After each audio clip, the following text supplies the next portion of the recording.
The dust settled around Maria's boots as she stepped down from the stagecoach, her single leather bag clutched tightly in her hands. The Texas sun beat down mercilessly on the small town of Red Creek, and she could already feel the sweat beginning to form beneath her simple cotton dress. She had traveled 3 days to get here, responding to an advertisement that had seemed almost too good to be true. Housekeeper needed for ranch. Room, board, and generous wages provided. She was 28 years old and had nothing left to lose. The fever that had swept through her village 2 years ago had taken her husband and left her barren, unable to bear children. The doctor had been blunt about it, and the pitying looks from the other women in town had become unbearable. So when she saw the advertisement, she knew it was time to start over somewhere no one knew her story. The ranch was another hour's ride by wagon, and the driver who picked her up was a weathered old man who spoke little. As they traveled, Maria watched the landscape transform from the dusty town into vast open plains dotted with cattle and the occasional windmill spinning lazily in the breeze. When they finally arrived, she saw a large wooden house surrounded by several barns and outbuildings, all well maintained despite the harsh environment. A tall man stood on the porch, his broad shoulders silhouetted against the setting sun. As Maria approached, she could see he was perhaps in his early 40s, with sun-weathered skin and eyes that held both kindness and something that looked like deep sadness. He introduced himself as James Hollister, owner of the Three Rivers Ranch. "Thank you for coming all this way, Miss Torres," he said, his voice deep and measured. "I hope the journey wasn't too difficult." "I've endured worse, Mr. Hollister," she replied honestly. He nodded, seeming to appreciate her directness. "I should be honest with you before you settle in. The position isn't just housekeeping. I have 3 children who need looking after. Their mother passed away 18 months ago, and I've been managing poorly on my own." Maria felt her chest tighten. Children. Of course there would be children. She had deliberately avoided situations involving children since learning of her own inability to have them, finding the pain too sharp, too immediate. James must have seen something in her expression because his own face fell slightly. "If this is a problem, I understand. I can pay for your return journey." She stood there for a long moment, feeling the weight of the decision.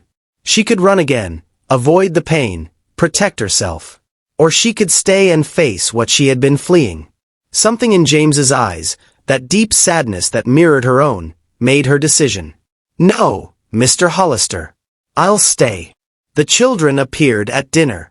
Thomas was 12, tall for his age and trying hard to be the man of the house, his father's features already evident in his young face. Sarah was 9, with wild curly hair and suspicious eyes that watched Maria's every move.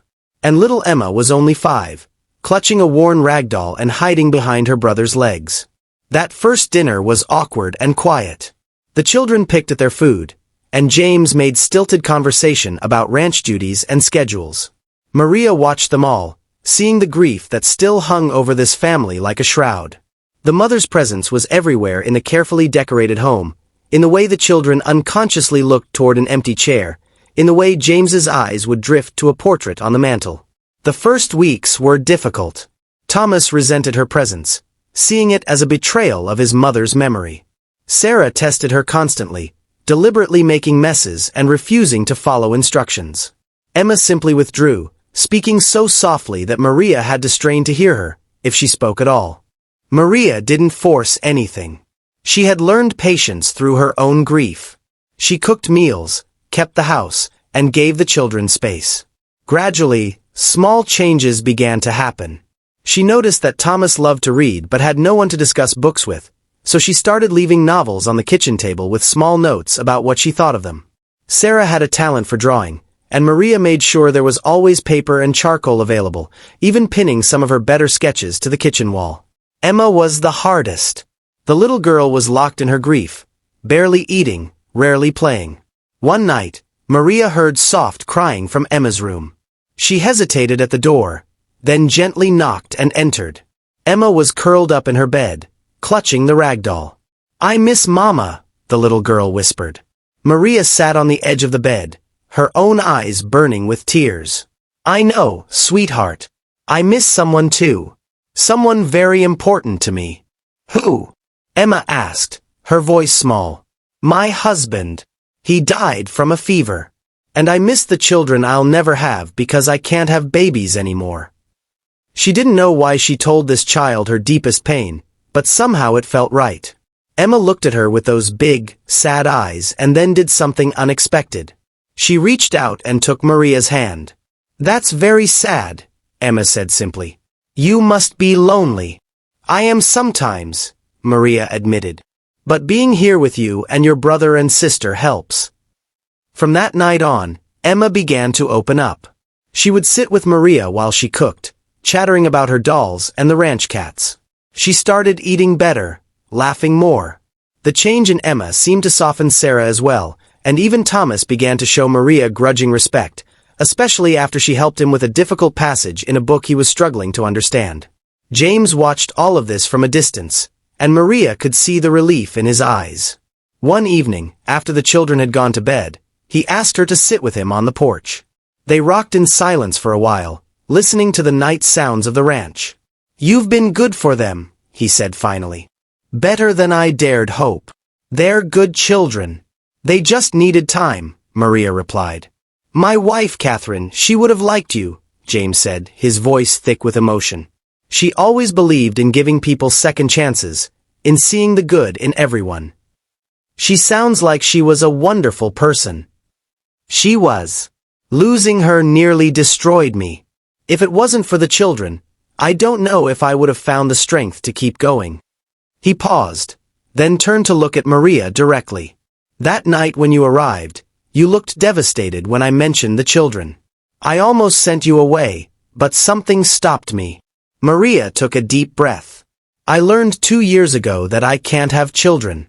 The same fever that killed my husband left me barren.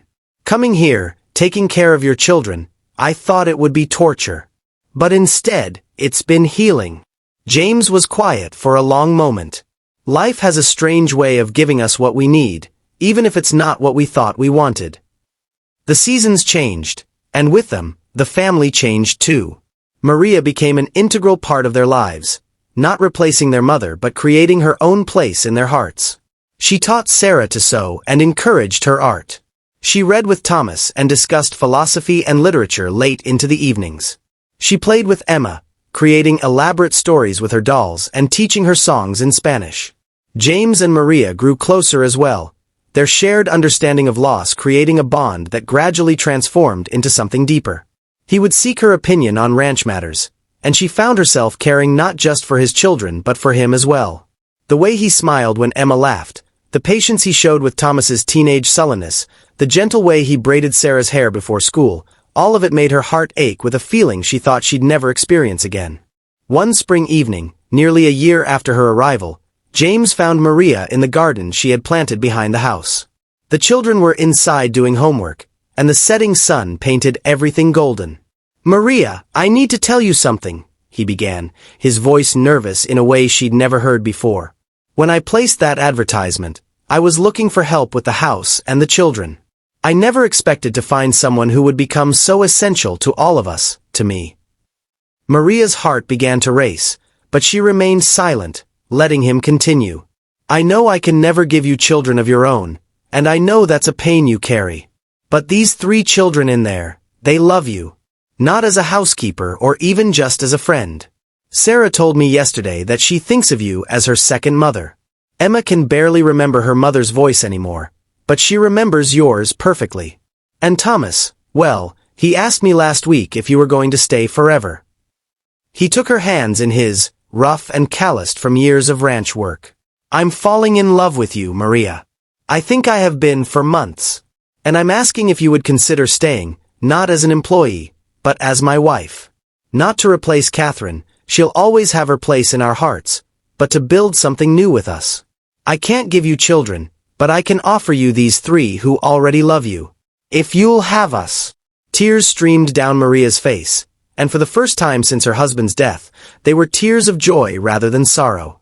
She thought about the journey that had brought her here, fleeing from her pain and her inability to have children. She thought about the advertisement that had seemed too good to be true. And she realized that sometimes life doesn't give us what we planned for, it gives us what we need. "Yes," she whispered, then louder. "Yes, James.